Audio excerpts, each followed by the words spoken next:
Megastar Chiranjeevi ప్రస్తుతం నటిస్తున్న చిత్రం విశ్వాంబర మూవీ నుంచి అదిరిపోయే పాటను హనుమాన్ జయంతి సందర్భంగా విడుదల చేసింది చిత్ర బృందం.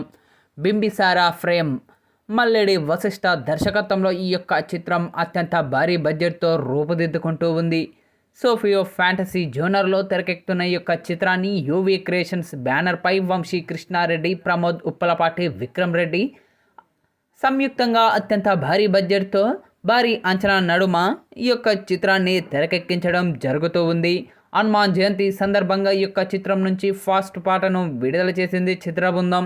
రామరామ అంటూ ఈ యొక్క పాట సాగుతూ ఉంది. ఇక రామజోగే శాస్త్రి లిరిక్స్ అందించగా ప్రముఖ music director MM Keeravani tune అందించారు.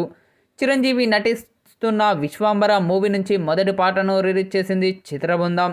శంకర్ మహాదేవ్ ఈ యొక్క పాటను ఆలపించడం జరిగింది.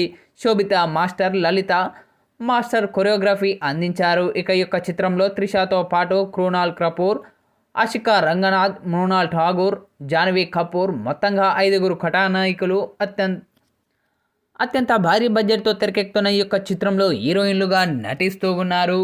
అయితే తాజాగా విడుదల చేసిన రామరామ పాట మాత్రం ఇప్పుడు నెట్టింట్లో వైరల్గా మారుతూ ఉందని చెప్పాలి. ఇక విడుదల చేసిన కొద్ది క్షణాల్లోనే ఈ యొక్క సాంగ్ మాత్రం యూట్యూబ్ టాప్ ట్రెండింగ్ 1లో దూసుకెళ్ళిపోవడమే కాకుండా లైక్స్ పరంగా సరికొత్త రికార్డును అయితే నెలకొల్పుతూ ఉందనే చెప్పాలి. అయితే తాజాగా విడుదల చేసిన ఈ యొక్క సాంగ్ మాత్రం విడుదల చేసిన 1 గంటలోనే 4 మిలియన్ ప్లస్ వ్యూస్ను సొంతం చేసుకొని సరికొత్త రికార్డును అయితే నెలకొల్పిందనే చెప్పాలి. ఇక టాలీవుడ్ ఇండస్ట్రీ చరిత్రలోనే ఇదో సరికొత్త రికార్డ్ అనే కూడా చెప్పాలి. ఇక తాజాగా విడుదల చేసిన విశ్వాంబర మూవీలోని సాంగ్ విడుదల చేసిన 1 గంటలోనే 4 మిలియన్ ప్లస్ వ్యూస్ను సొంతం చేసుకొని సరికొత్త రికార్డును అయితే నెలకొల్పింది. ప్రస్తుతం ఇప్పుడు ఇందుకు సంబంధించిన ఈ వార్త మాత్రం సోషల్ మీడియాలో వైరల్గా మారుతూ ఉంది.